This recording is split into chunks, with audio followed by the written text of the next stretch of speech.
cool. Right. Okay. Now the recording is starting. Also, just another mention, there's a button that says take control of the presentation. Please don't click it, because then you are doing the presentation. And that can be a bit confusing. So let's just leave that to us, okay? Okay, I think that's it for now. Yeah. Are there any questions that you have about this online environment or the course in general, about us, whatever? Do you have any questions? If you have, type in the chat or just turn on your microphone briefly and ask. I will wait the appropriate amount of time for you to do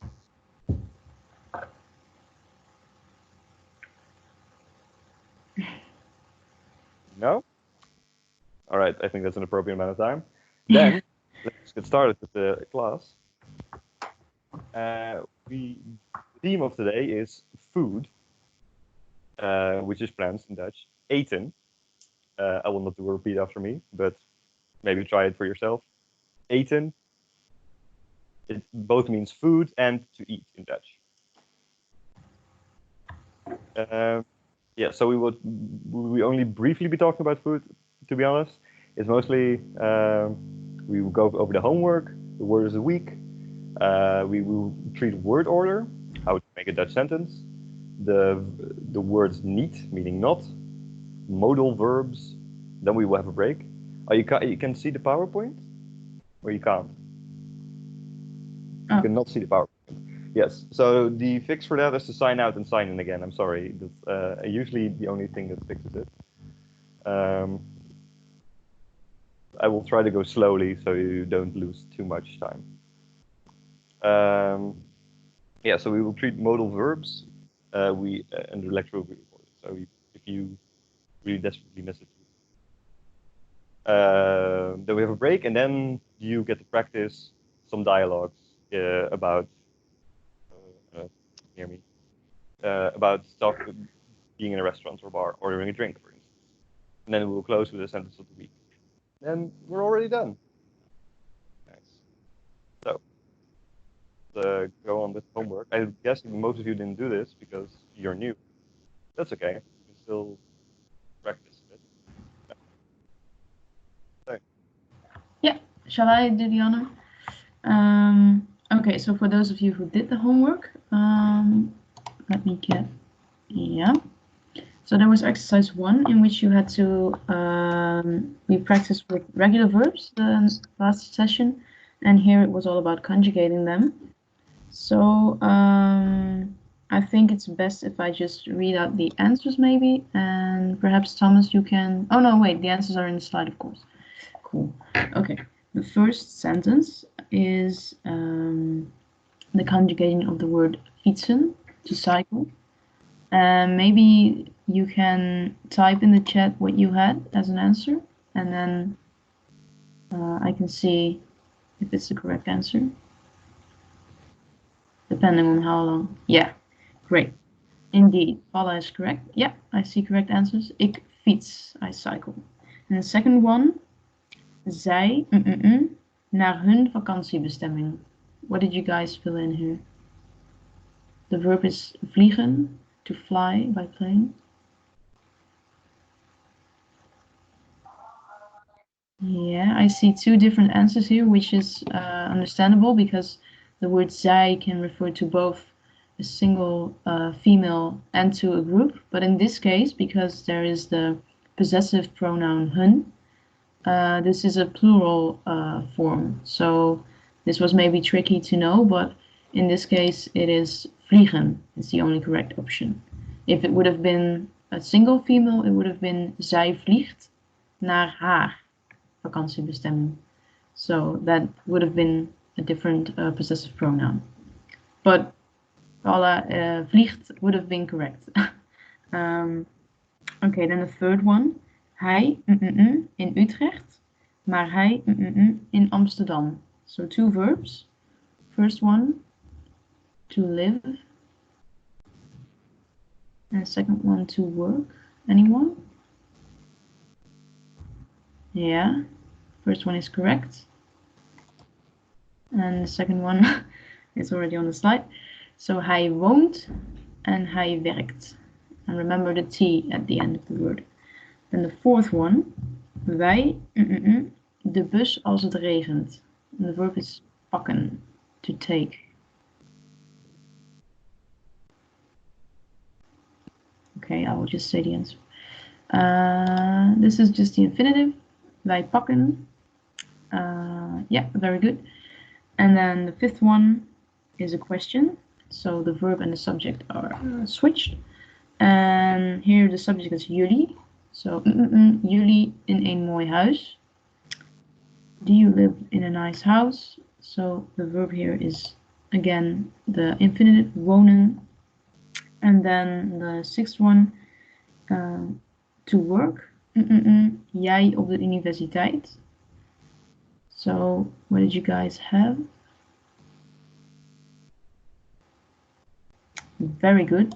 That's the answer I was hoping for, because remember to not use a T here because it's a question. So, and you have a you singular form, so no T in this verb or in this conjugation. Okay, then there was also a second part of exercise 1, which was about the verb to go. So here, wij op vakantie naar Frankrijk. This was wij gaan op vakantie naar Frankrijk. Here you have the zij again. Zij naar haar ouders dit weekend. So pay attention here. What did you guys fill in? There's only one correct answer again. But this is a tricky one. Gaat. Very good. Oh, there are two answers here, but it should be the first one. So don't pay attention to gaan. Nah, there can actually be two. Gaan could be correct. It would just be kind of a strange case. If it would be zij gaan naar haar ouders, then they go to her parents, for example. Yeah, okay, that could work. Yeah. Okay, this is a confusing one. It is a bit tricky. But indeed, they could then be both correct. The third one, I werken morgen. Ik ga werken morgen, indeed. And the last one, zij naar de bioscoop samen. Zij, I see, gaat. And in this case, because the sentence ends with the word samen, which means together, so that means that they are a group. So it is gaan, plural. Yeah. And the second exercise was all about translation. So Tim cycles home. Tim fietst naar huis. I go to my parents by train. Ik ga met de trein naar mijn ouders. Or ik ga naar mijn ouders met de trein. It's also something you can say. And the university isn't far. De universiteit is niet ver. Are there any questions about these translations? Did you all manage to get it? Both options correct? The second one. Yeah, do you refer to the second one here? Yeah, you can say both. Yeah. Then we continue, if there are no other questions, to exercise 3, which was about de and het words. And yeah. So there were a lot of them. I think it's best if I just go through the answers, and if you have any questions, just let me know in the chat, because there are a lot of words. De kroeg, the bar. De pindakaas. Oh, sorry, we start with... okay. De koffie is coffee. De pindakaas, peanut butter. De waterfles, water bottle. Het brood. En de jas, bread and coat or jacket. De universiteit, de ouders. University and parents. De leraar, de spijkerbroek. Teacher and jeans. Het cijfer, de sinaasappelsap. Het sinaasappelsap. Number and orange juice. De school en de stoel, which is school and chair. Het biertje, de trap, which is beer.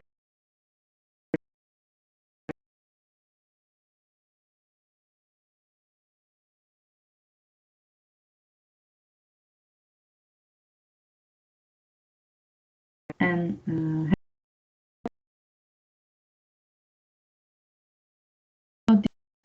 additions you did not remember the rules last week about when to use had in some cases. Yeah, it might be useful to just quickly go over that. So a lot of these you just have to know, like whether pindakaas or waterfles is de or het, you can't really know. But you could know a lot of them. You ask why cijfer is het. Indeed, there is a rule that if you refer to a number or something, then it is de. But it's only if it is a specific number, like 7 or 9, but not to the noun number in particular. Kind of a tricky one, trickier. But some of these you could have guessed. Leraar is teacher, right? Yes, indeed. It hopefully says that on the slide as well. Not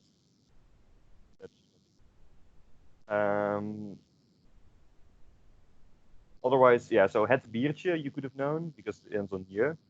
You could have known het mechanisme because it ends on isme. You could have known het gebouw because it is a two-syllable word that starts with. You could have known de ouders because it is a plural. You could have known de leraar indeed because it is teacher, the virtual person. But for the others, you just kind of have to guess. As you can see, most of them are de. So again, I would strongly suggest that if you don't know, just guess de. I don't think any of these ended on but that is also a rule. If it ends on it is also het, like museum in Dutch. Yeah. So, any more questions, or we can continue? Again, this is explained in the third lecture, so if you're new and you haven't had a chance to look at that yet, so please check that out. Yeah. Okay. Then we can continue with the word of the week, which is lekker today. And lekker is a word in Dutch that is used in different circumstances and has also slightly different meanings. Most common, you refer to it when you eat tasty food or just food that you like. You say, het is lekker, it is lekker. So it means tasty or good. You can also use lekker to refer to a person you think is good looking. Although it is quite informal, I don't think your parents would call each other lekker.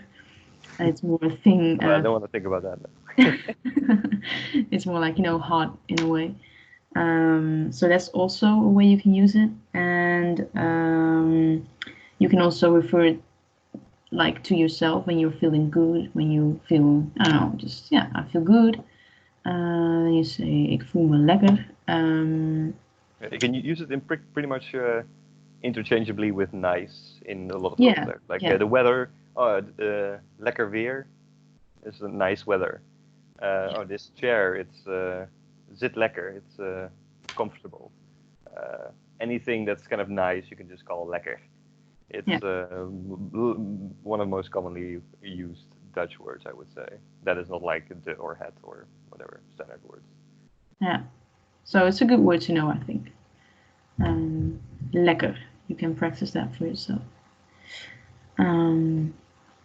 Yeah, I don't think there are any questions about these.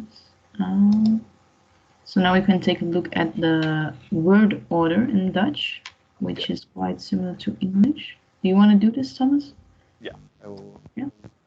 So the word order in Dutch, indeed, is in most circumstances quite similar to English.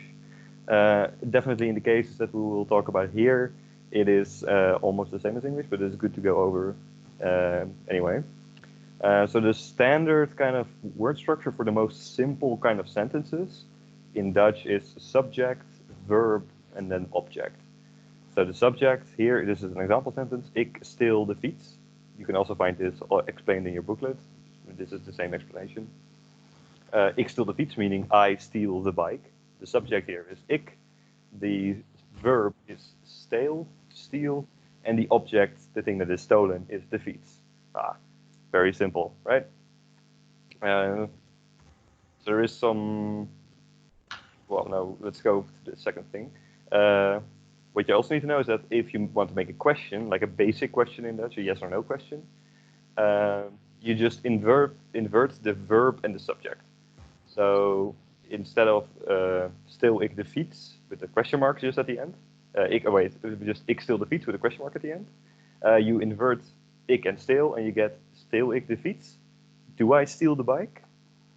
So what is different from questions in Dutch versus English? In that in Dutch you never need per se two verbs for a question. So in English you often use the auxiliary verb do, like do I steal the bike? But in Dutch this is not necessary at all. So you can just invert them and you're there. Very easy. One thing to remember that we also saw in the homework is that if it is a jij question, you do not use the T. So normally, if the first sentence would be jij sentence, so you would have jij steelt de fiets, you steal the bike. If it becomes a question, you drop the T. So you get steel jij de fiets, not steelt jij de fiets. That is incorrect. So a thing to keep in mind there. Another thing I want to say about word order is that it's where to place other things or other verbs or adverbs. So the other verbs, so for example, in the case of that we saw with gaan, ik ga morgen studeren, for example. I am going to study tomorrow. In Dutch, you put all the extra verbs. So ik ga morgen studeren, to study. You put it at the end of the sentence. That's useful to know, and we will see that later with the modal verbs as well. And furthermore, adverbs, things that say something about the sentence or where it takes place. For example, things like yesterday, or so adverbs of time, adverbs of place, namely where something takes place, and adverbs of manner. In Dutch, they go after the verb. Basically, they go before the object. So, for example, ik steel de fiets. In Dutch, if I'm making a statement about tomorrow, then you would say, ik steel morgen de fiets. I will steal the bike tomorrow. Or, the fiets is a bit of a weird case, but indeed, that's how it works, and don't think about it too much. This is not the place to go into much depth about this, because we did it in the advanced course, but I just want to mention that that the adverbs of place, time, and manner, they go before the object. So just, if you think, well, what the hell is that? Don't worry about it, it's fine. In fact, wait, where's the flow of preposition? No, you don't. So, there's actually an exercise here that you can do in your booklet. If you do not have the booklet, because you just joined the course, please go click on Teams and then go to the Files tab and download the booklet or look at it there. And there is a small little exercise in which you have to construct sentences. Let's see. Yes, there's just 4 sentences. As also says, and translate them into English. Do that if you have time for that. But just try to make sentences. Since there are only 4, I will give you. I look at my watch, the non-existent watch. 2 or 3 minutes to do that, and then we will discuss them. All right. Before that, are there any questions about what I just said about word order? I will wait an appropriate amount of time for you to answer.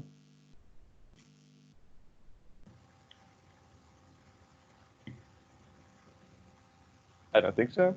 No. All right, then please try answering the questions in exercise 1, or do the exercise.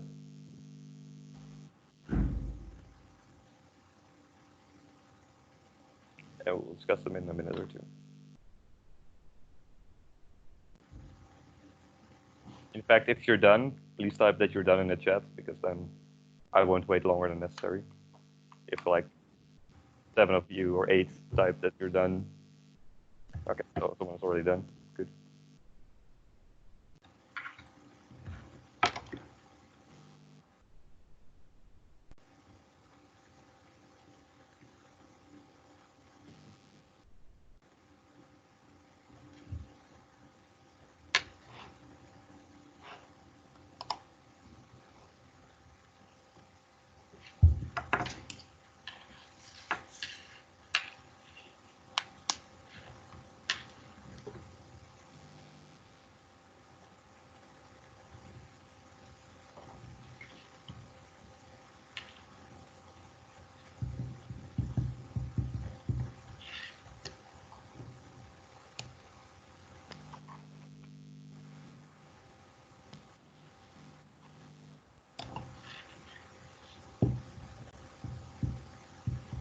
I could not get the booklet. You mentioned go to Teams. Okay, so on the left, hopefully when you're watching this, there's a tab called Teams. You click it, you just go back to the general chat, and then on the top, there's a tab called Files, and there the booklet will be. There will be.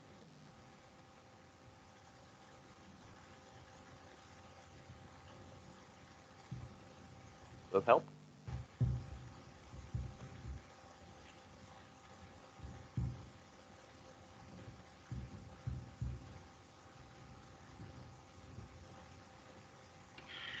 Great.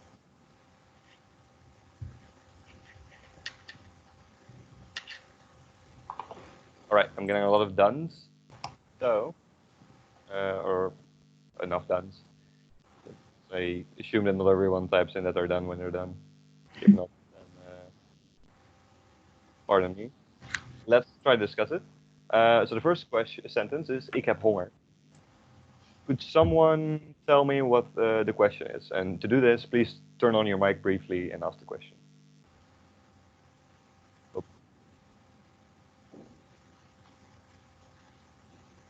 Don't be shy. Yeah, please then.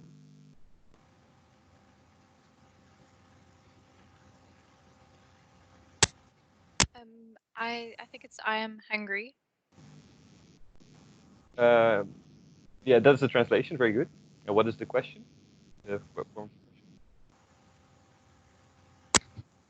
I'm joining today for the first time, so I'm going to give it a shot. Is it heb ik honger? Yes, Yeah. very good. Thank you. It is indeed I am hungry. In Dutch you say I have hunger instead of I am hungry. All right, great. Boom. Heb ik honger. Second, Pieter eet een boterham. Someone translate that and make a question.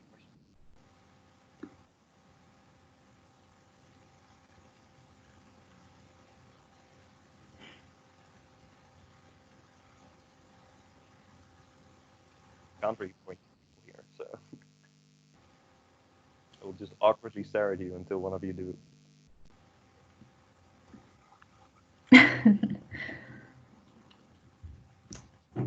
It's like Peter eats one, I don't know if it's sandwich.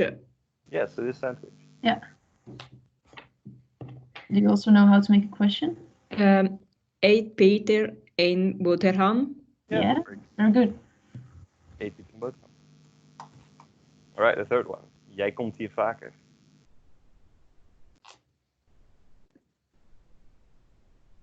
I think it's you come here often, Yes, indeed. right?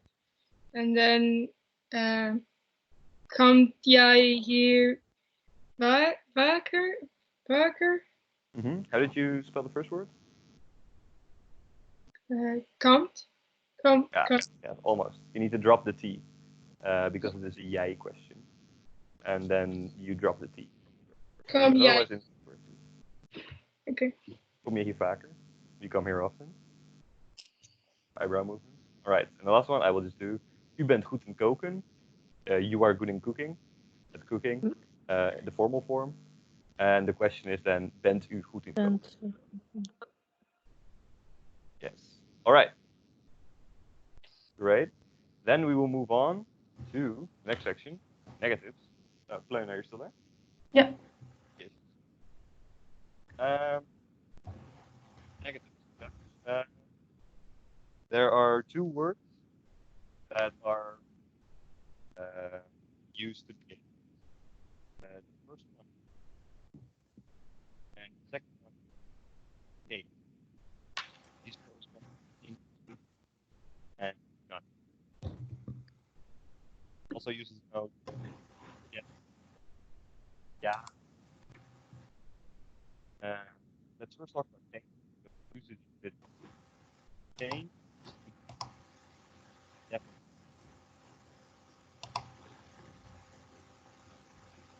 Thomas, I think people, including me, are having difficulties with hearing you. Unfortunate. That also happened last time. Can you hear me now? Yeah, now it's better. Yeah, I was about to say it, but then I saw people typing it. Yes. Okay. I will Yeah. just just like this. Yeah, that's better. All right. I will just repeat myself. So first of all, it's used to know the words for yes and no in Dutch, namely ja and nee. Ja, nee, yes, no. And then the word for not in Dutch is niet, niet. And the word for none or no is geen. And we first talk about geen. Its usage is pretty.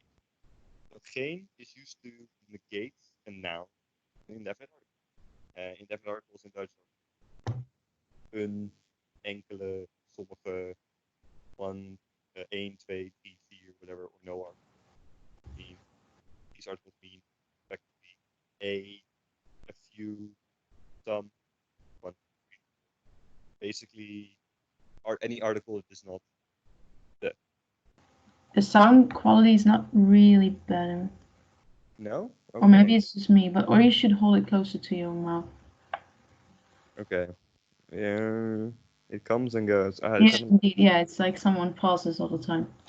Okay, I'm not really sure why this happens. But now it's already better, so maybe it's just if you hold. Okay. I think people turn on microphones, maybe. Maybe if I do this, then no sound from my speakers come here. That might help. If not, let me know. I'll try to fix it again. I will repeat this again. So geen is used to negate a noun with an indefinite article. And these indefinite articles are een, enkele, sommige, 1, 2, 3, 4. Oh, you can hear me, God, now? Okay, well, that's I didn't expect it to be that good, but yeah, don't joke. Yes, so here's an example. Ik drink een biertje. I drink a beer. If you want to negate that, you don't put niet at the end as you would normally do. Jij drinkt een biertje niet. Or ik drink een biertje niet. You would change een to geen. So you get, jij drinkt geen biertje. You don't drink a beer. You drink no beer. That's basically a translation. Or here, Pieter spreekt Nederlands. Nederlands does not have an article, so it is an indefinite article, basically. Pieter speaks Dutch, it means. And the negation of that, or a negation of that would be Jan spreekt geen Nederlands. Jan doesn't speak Dutch. Jan spreekt niet Nederlands is also okay, but I think it's more because it's common usage, but not per se, nor you would properly say geen. Okay, so that is the use of geen. It's a bit strange, but it's not per se strange, just get used to it. The word niet is a lot more commonly used. Basically, it's used to negate everything else. So, where to place it in the sentence is a bit complicated.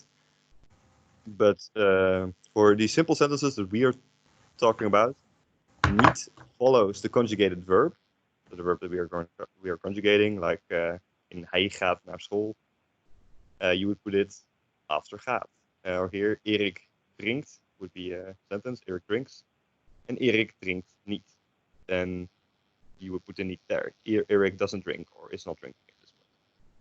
If there's an object in the sentence, so if the verb is transitive, like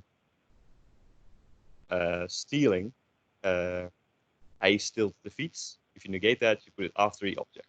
Hij steelt de fiets niet. Here, Erik drinkt het biertje, or Erik drinkt het biertje niet. Erik doesn't drink the beer. Erik is not drinking the beer. And that is basically how you use niet. However, there is one other case. If you place it in front of the object, you emphasize that there is an alternative. So if you say Erik drinkt niet het biertje, then the implication is that he is drinking something else. So Erik drinkt niet het biertje, maar het wijntje. Erik isn't drinking the beer, but the wine.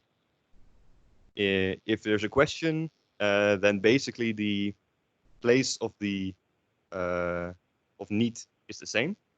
It's just that the subject and verb switch places. So Erik drinkt niet, drinkt Erik niet. The niet is on the same place, just the verb and object change. Drinkt Erik het biertje niet? Doesn't Erik drink a beer? Again, the niet is just at the same place. So that is basically how to make a negation in Dutch. And again, we have an exercise for this, so you can practice. Do you have a question about this at this point?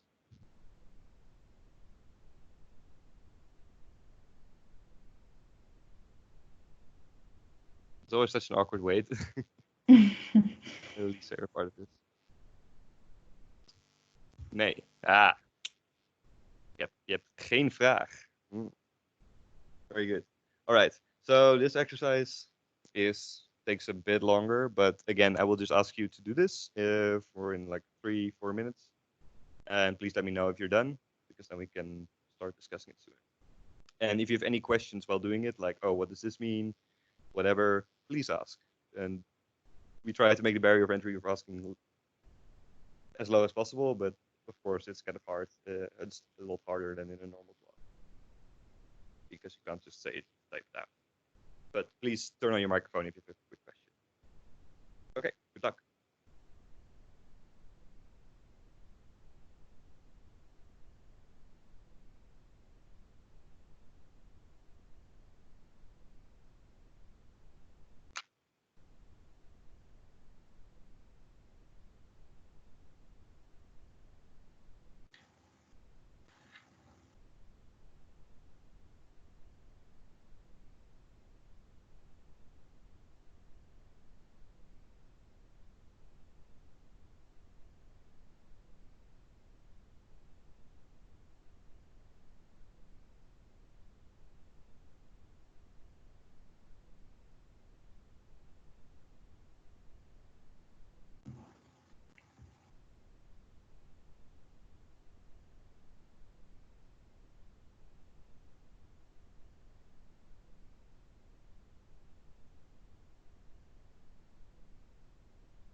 Als ik naar beneden kijk, zit ik trouwens in mijn boekje te kijken. Niet dat je denkt dat ik op mijn telefoon zit of zo. Oh, ja.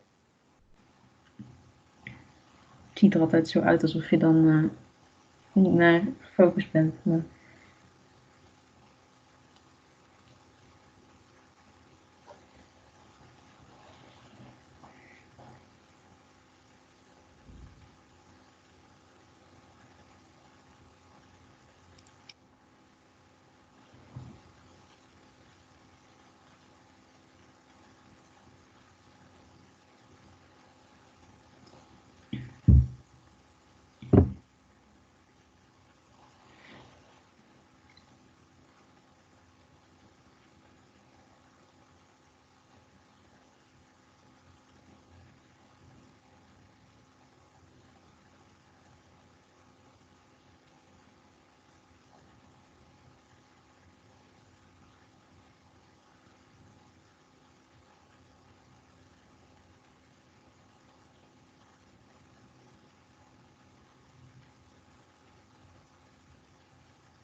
Again, please let us know if you're done.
Okay, some people are done. Not all of you.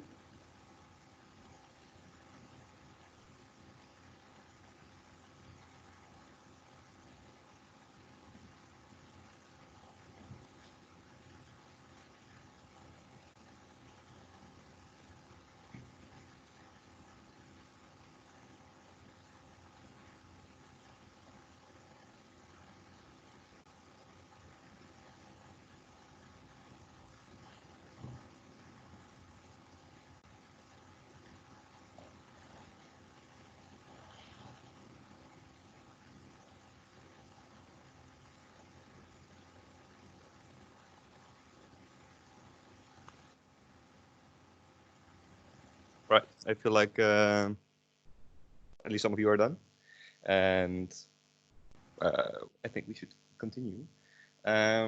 Because of the nature of the exercise, I think it's easier if I just go through them. Please let me know if you don't understand why something is the case. Okay? So, the first question is, ga jij naar de bar vanavond? Which is translated as, are you going to the bar tonight? And I hope not, because they're closed. The negation of that would be, nee, ik ga niet naar de bar vanavond. So you put it after the verb, because there's no object in the sentence. Can I ask real quick? Oh, yes. Like tonight, is it before neat or after the bar? Like you said, ik ga niet naar de bar vanavond, or how did you say that again? Yes, you would say, ik ga niet naar de bar vanavond. But you can't put it before. You could also say, ik ga vanavond niet naar de bar, indeed. Okay. That sounds more weird. Or... No, it's okay, but if you put vanavond at the end here, it has more emphasis. Okay. Again, the specifics of that we'll deal with in the advanced course, but this is just, if you put vanavond before niet, that's also. Okay, thank you. Thanks for asking. The second, wil Henk 316 boterhammen smeren? So does Henk want to prepare 316 sandwiches? And then say no. Henk wil geen boterhammen smeren. Henk doesn't want to prepare sandwiches. Or what you could also say is, Henk wil niet 316 boterhammen smeren. Which means Henk doesn't want to. Then you more emphasize more strongly that he doesn't want to. Again, that there's an alternative. Yeah, hij wil niet 316 boterhammen smeren. He doesn't want to prepare 316 sandwiches, but he would do 350. That is still okay. Smeren. You want to means prepare? Yeah, smeren is a. Here, boterham smeren means to prepare a sandwich, to put stuff on a sandwich. Smeren literally means to like smear something on something. And so you could smear peanut butter on a sandwich. Okay, 3. Can you repeat why there is why is there geen? Because 316 is an indefinite article. Yeah, it also means to lubricate. That is also a meaning of that word. But in the case of sandwiches, you don't mean to lubricate your sandwich, unless you're putting like a lot of oil on. And to answer your question, Elisa, it is geen here because it's an indefinite. Niet would also.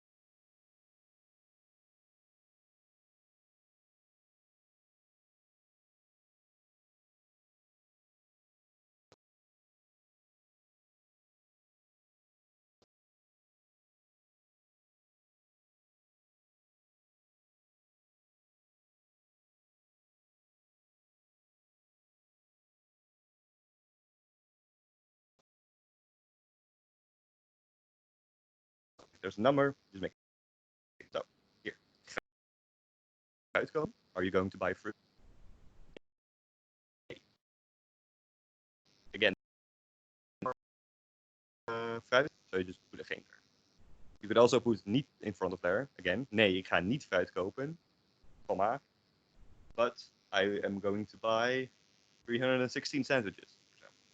You put niet in front of the object, it means that you imply that there's an alternative.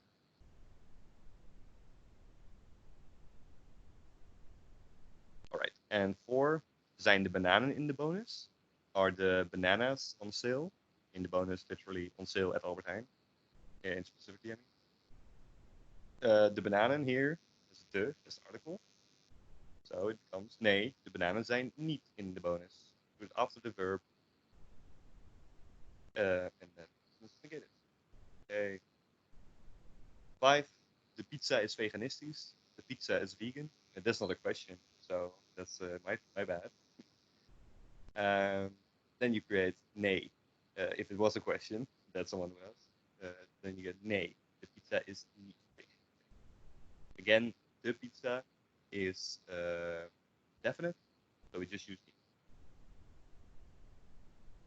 If you would ask the question, is pizza veganistisch, like in general, then and the answer we know, then you could say nee.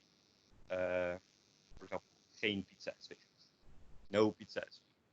Or pizza is niet vegan. All right. So you said it's neat, or is it not with pizza? Here it is neat. Okay. Can you put niet before zijn in sentence 4? No, you cannot put that there. If it's a definite article, you have to put niet after the verb in the question. If you said the bananen niet zijn in de bonus, then that does not make sense. Okay. Any other questions? No?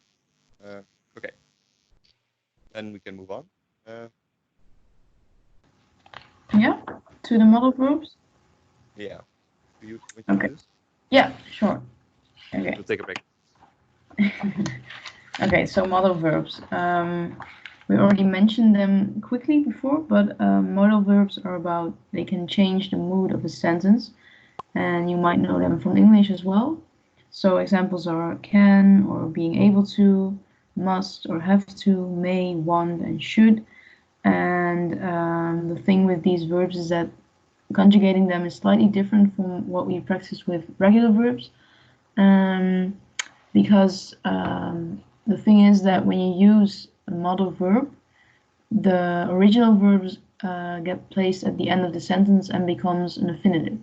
So as you can see in the example, on the left you see the sentence ik heb een biertje, I have a beer. So there's only one verb, a conjugation of to have. But then if you use a modal verb and you combine it in a sentence, no matter the modal verb you use, the verb to have, so the original verbs, is all the way at the end now, and it's just the infinitive. So, for instance, ik kan een biertje hebben. So I hope you can see the difference here. So heb turns into hebben and it's placed at the very end, and the modal verb is placed and conjugated the way we practice the word order. Yeah? Any questions about these orders? Because we can take a look at some more examples and the meanings of the different verbs. I will just click, and if there are any questions, just type it. So these are examples of modal verbs in a sentence. So the first one, kan ik een biertje hebben? Here you see what I just explained. So hebben is all the way at the end in the infinitive form, and kan is placed in the very front because it's a question, so subject and verb are switched. So kan ik een biertje hebben? Can I have a beer? And then moet ik is must I or do I have to? Wil ik? Do I want to? Zal ik? Shall I or will I? And mag ik? May I? So you can see that these verbs change the mood of the sentence and they change the way you have the word order. And if there are still no specific questions, you can see all the conjugated verbs in your book on page 16 as well. But we can go through them quickly. So, kunnen, can. I can say it slowly and then I can give you the time to repeat after me maybe. So you can still practice a little bit. Ik kan. Jij, je kunt. Or jij, je kan. U kunt. Or u kan. This is both possible. And remember, in a question, the T drops. So kun or kan je. Then hij kan. Zij or ze kan. Het kan. Wij kunnen. Jullie kunnen. Zij, plural, kunnen. Then moeten, must. Ik moet. Jij, je or u, it's all the same, moet. When it's a question, it doesn't change because it ends at a T and you don't have to remove a T. Hij, zij, ze, het moet. Wij or we moeten. Jullie moeten. Zij or ze, plural, moeten. Mogen. Ik mag. And as you can see here, the O becomes an A, so pay attention to that. Jij, je or you mag. Hij, zij, het mag. Wij mogen. Jullie mogen. En zij mogen. Leon, to get back at your question, which one of the two alternatives for jij is more common? I assume you mean jij / je. It is more common to hear je. Je is a bit less specific and more informal version of jij. And the same is for zij en ze en wij en we. And again, zij en ze. So you would most often use je, unless you are kind of specifically addressing a certain person. So how I usually explain it is that jij is kind of you associate a second form of kunnen or zullen. Ah, okay. Yeah, jij kunt of jij kan.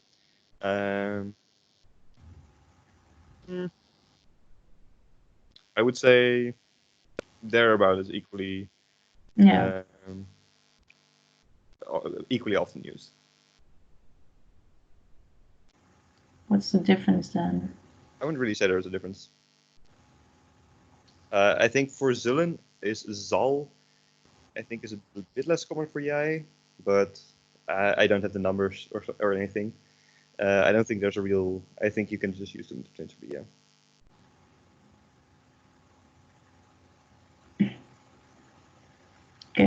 Okay. Maybe if I had to really think about it now, there's a slight difference in meaning. Maybe for kunnen, I would say if you ask kan je dat doen, can you do that? Then you're more asking, is more likely that you're asking, oh, are you able to do that, like physically or mentally or whatever? And kun je dat doen? Sounds more like you're asking them afterwards to do it. Kun je koffie voor me pakken? Can you grab a coffee for me? If you say, kan je koffie voor me pakken? That's also possible, but kun is more asking for a favor, and kan is more asking for ability, I would say. And for zullen and zal, I don't really know. Yeah. All right. Yes, shall I continue? Okay. Then willen, to want. Ik wil, jij or je or u wilt. In a question, the T drops, so wil je. Then hij, zij, het wil. Wij willen. Jullie willen. En zij or ze willen. And the last one. Ik zal. Jij or je or u zult or zal. In a question, the T drops with zult. So zul je or zal je. Then hij or she, zij or het zal. Wij zullen. Jullie zullen. Zij or ze zullen. Yeah. So these are also in your book, which is quite useful. So I think now it's time to do exercise 3, right? So you can see there's a sentence on page 16 below, and what you have to do is rewrite the sentence, but then using the verb, the model verb in the sentence. So pay attention to how you place the original verb in a new shape and then place the model verb instead in the sentence. Yeah, maybe you can just show the first sentence to. Yeah, sure. So the first sentence, So this Peter, he Peter asked this. Zet je het vuil? Oh. The first sentence is Peter asking Erik. Erik, zet je het vuilnis buiten? And you have to make this a new sentence using the modal verb willen. And then it becomes... Erik, wil je het vuilnis buiten zetten? Erik, do you want to put out the trash? Would you... do you want to... Could you put out the trash? That's basically the implication. So Yeah. first sentence is Eric, do you put out the trash? And the second is Eric, do you want to put out the trash? And so please do that for the other exercises. Being a mean person, I will combine this exercise time with the break, because otherwise we won't get to the actual practice. So let's have a 10-minute break and try to do the exercise. If you do something else in the break and not do the exercise, that's also fine. But let's reconvene at 10 past 9. Okay? If you have questions, we'll be here to answer them. Yeah. All right. See you in a bit.